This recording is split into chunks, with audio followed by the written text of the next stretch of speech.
Hi everyone, how are you doing? As you can see by the title, in this video I will share with you some of my K-pop opinions. They're not too controversial, but some of you might definitely disagree with what I have to say, and that's perfectly fine. Tell me what you think in the comments if you want. With that being said, let's just begin with the video.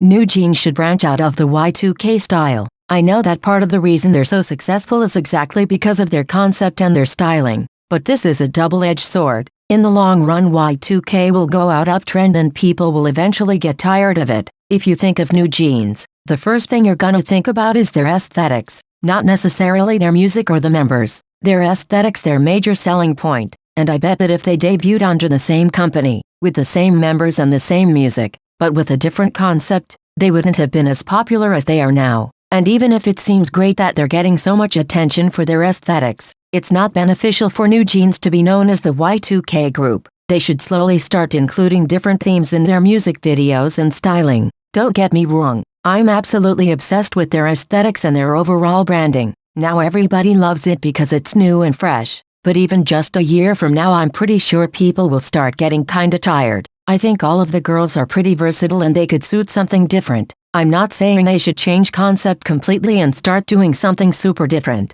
but I think they shouldn't be relying on the Y2K aesthetics so heavily. At the end of the day, Y2K was pretty popular decades ago and everyone was obsessed with it, but then it went out of style. People already grew tired of it in the past, so what makes you think they won't grow tired of it in the future?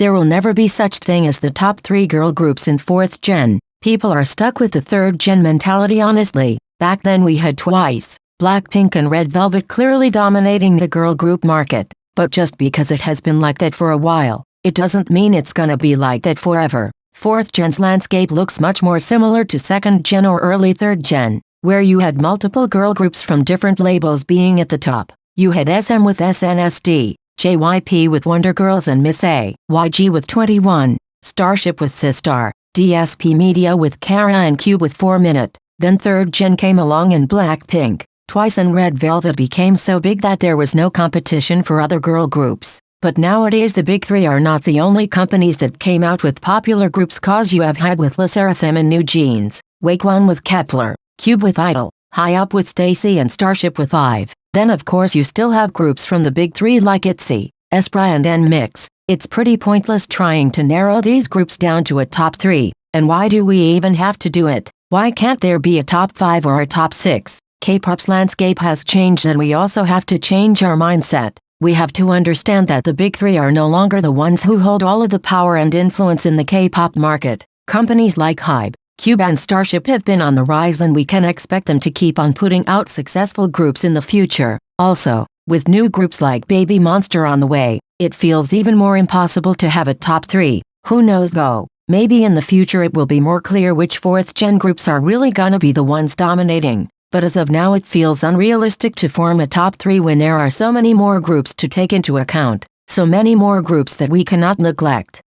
I actually don't think JYP is excessively pushing Kyujin and NMIX. I've been hearing so many people saying they didn't want to get into NMIX because Kyujin was being pushed too much, but as someone that has followed NMIX since debut, I really don't see that. I mean, she clearly is the center, but I think people are exaggerating when they say she's overshadowing the members. I personally think the other members stand out a lot, especially Lily, Haewon, and Seolyoon with their vocals. I don't even think Kyujin is the most popular in the group. Lily and Seolyoon are probably the ones with the biggest following. Lily internationally and Seolyoon in Korea. I have a feeling people are just trying to find one more reason to nitpick NMIX. Ever since they debuted everybody has been criticizing their music and concept, and now it just feels like you all were trying to find something else to have a problem with. Some of you also need to understand that an idol being a center doesn't mean the company is favoring them, especially if the other members are also given opportunities and occasions to stand out.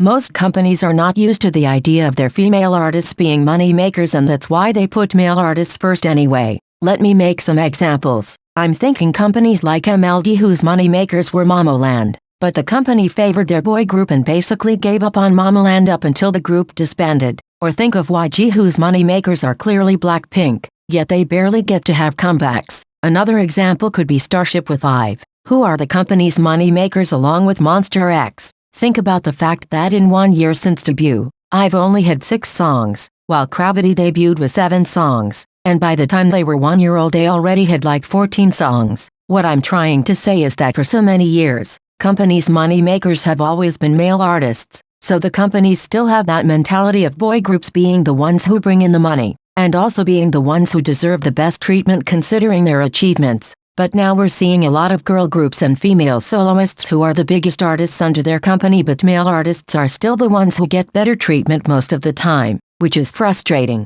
especially in situations like Momoland for example. This is surely rooted in misogyny, but I think it's also because companies still have to get used to the idea of girl groups being the biggest artists of the company, and they're still not used to treating them with the respect and recognition they deserve.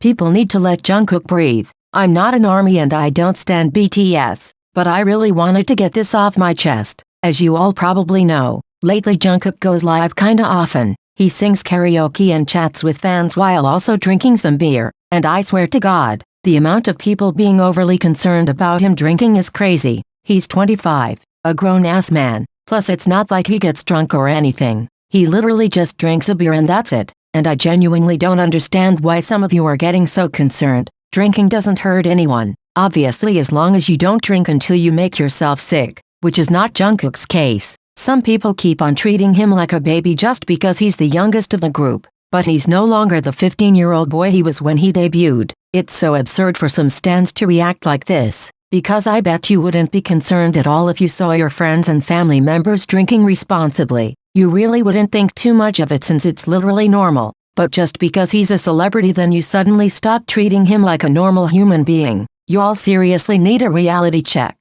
Some groups are perceived completely differently internationally and domestically, and you should always keep that in mind. I'm honestly kind of tired of hearing K-pop stans calling certain groups flops just because they're not that big internationally, even if they are pretty relevant domestically. And it's also kind of funny how some people act like their faves were the biggest group out there just because they have a big international fanbase, even if nobody knows who they are in Korea. Let me tell you, the way some groups are perceived internationally is pretty different than how they're perceived domestically. But this is not just about popularity, it's also about how loved or hated groups and idols are. For example, there might be an idol who gets into a scandal and Koreans seem to really be bothered by the situation and start hating on them, while maybe international stans don't have any problem with the whole situation. And obviously some idols who are heavily hated internationally might be totally loved in Korea. For example, Won Young, who always gets so much shit from international stans that people almost forget how much Korea loves her. So I think we should always keep in mind just how different people's perception of a group can be based on the country they come from,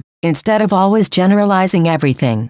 Well guys, these were all the opinions I wanted to share with you. Let me know the ones you agree with and the ones you don't agree with. If there's any opinion that you want to share, feel free to do that down in the comments. I'm always interested in reading what you guys think. Anyways, I hope you enjoyed this video. Bye everyone.